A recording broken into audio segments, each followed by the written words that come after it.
Nací allá en la cordillera, donde el frío es sempiterno, con mezquinas primaveras y congelantes inviernos, donde fueron confinados a su siglo mis ancestros y me enteré desalojados de todo lo que fue nuestro.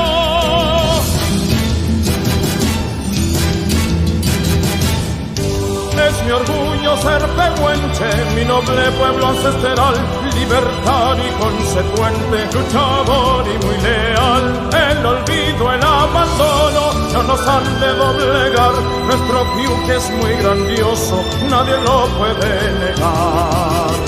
Crece en donde se amalgaman desesperanza y pobreza, en donde al Añuquemapu desde niño se respeta. El Nehuen nos da la fuerza para enfrentar tanta crudeza, el Pehuen nos da la vida, quien eche en nuestra nobleza.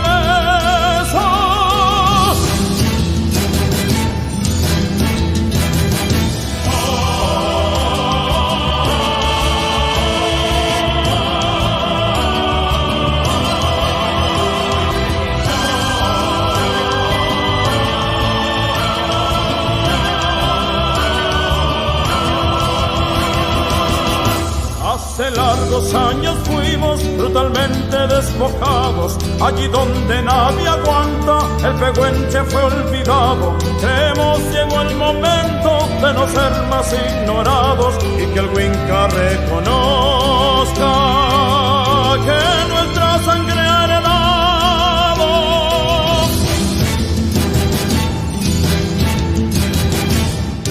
Es mi orgullo ser pehuenche, mi noble pueblo ancestral, libertad y consecuente, luchador y muy leal. El olvido, el abandono no nos han de doblegar, nuestro piuque es muy grandioso, nadie lo puede negar.